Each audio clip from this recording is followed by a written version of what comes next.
Yeah, welcome once again to my YouTube channel. The last episode, I spoke on the concept of personal development. Today, I'm building on it.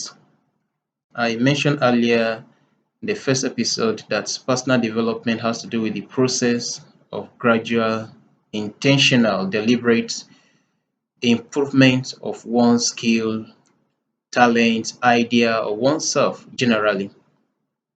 And it is a set of activities. It is not one out of a point or not just once in a while, but it's a gradual process that aim at achieving certain definite goals. But I also said you have to put in discipline and self-control. It involves learning, and of course, it is a gradual process. But today I'm going to speak on importance of personal development as well as categories or areas that you need to develop yourself. Number one, you have to understand the uh, personal development.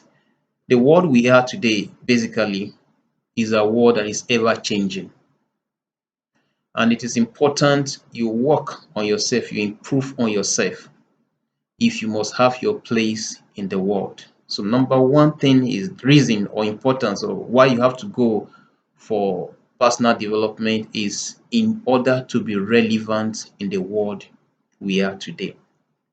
I was listening to somebody yesterday in a group discussion. He said he gave a percentage, possibly that percentage may be too high anyway. He said 70% of operations of medical doctors can be conducted by robot today. Of course, I wouldn't know whether the percentage is accurate. But one thing I just want to emphasize is however good you were 10 years ago, even 5 years ago, as a medical doctor or professionals in the medical field, you must know that there are a lot of competitors. And in an atmosphere of competition, every stakeholder will want to work on himself in order to outsmart others. So the world is changing. The need for higher knowledge, higher level of expertise, professionalism is needed. Now, for you to be relevant in your field, you just have to work on personal development, sharpen your skill, retrain, relearn, improve. Yes, the next 10 years, so many medical doctors may be out of serious job. Teachers, in those days, were taught with chalkboard. You just pick a piece of chalk, you enter the class, you write one, two, three on the board and all that. But these are some of the things that computer already programmed and designed can easily take over your activities. Just discover that what you were teaching, basic 4, basic 5, 10 years ago are topics that are being taught in basic 1. They are more or less so elementary. I walked into uh, one of the institutions I started, uh, was it last year or early this year? I was going through the curriculum and the write-up.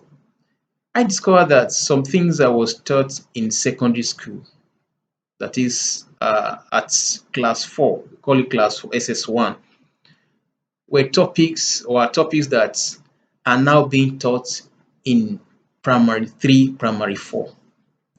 I called my children around, I started interacting with them on those topics. I was amazed the volume, the level of knowledge you've acquired in that particular subject. And these were things we were never taught until we got to primary SS1, that is secondary school 4. The point is, the world we are today is telling you you can't keep on banking on old ideas. You can't keep on banking on years you graduated. You've graduated. I graduated 10 years ago, 20 years ago, 30 years ago, and before you were born, I was already a graduate. But the world we are today is changing. What you claim to have known at the point you graduated Maybe it has even expired 2, 3 years thereafter. So you don't need to go to the university to acquire the basic knowledge that some of the people are putting across the world today. I'm not trying to downplay schooling. Schooling is very important. Education, the four wall of a university, is very basic and fundamental. It's very sound and it's necessary, very important. But at the same time, we must not let it come to our mind, come to our senses to the point that we are thinking once I've graduated in the university, that is all. There is a need for us to be relevant in our world today. Then number two, if you need to be productive, you just have to develop yourself. In order to be productive, the level of your productivity today can only be improved when we improve on ourselves. You are the machine. You are the brain behind the operations of technology, of science, of every operation, whether in the academia, the banking sector, economy, government and politics, in leadership and every facet of human endeavor. The man behind it, the brain behind it, the manager behind it is human being. Now, when human beings are not improved on, that is developing himself or herself, the operations in the given office will be limited.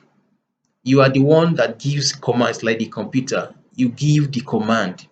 Once you give the command as you've been given 3, 4, 5, 10 years ago, a time comes your level of productivity in your office or area of operation or jurisdiction will be so limited. An individual or a group that have worked on himself or themselves will be able to produce better, and then in the long run, it will lead to job loss. It will lead to redundancy. It will lead to closure of some businesses, organizations, and all that. So it is important for you to increase your level of productivity. There is a need for personal development. Then number three, we also talk of reward.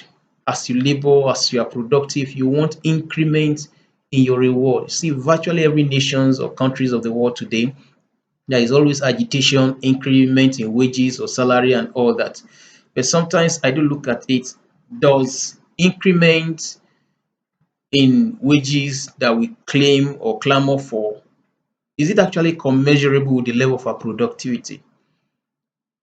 Sometimes I walk into organization, I look around, I look at some organizations, and I will say, if I were to be the owner of this organization, will I run it the way it's being run at the moment?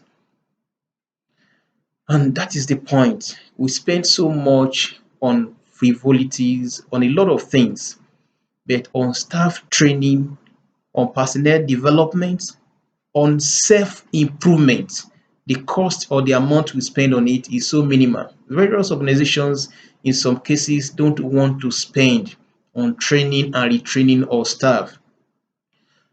But as individuals, it is important, I'm talking generally as individual, it is important you work on yourself, you improve on yourself. By improving yourself, you are invariably improving your earning ability. And of course, in the long run, your increment will surely come. So many individuals that are very religious, we pray for blessing, God bless me, and all of that. But we don't add more value than the best we think we are already adding. Somebody said it is not just giving your best, but you must give the what is required.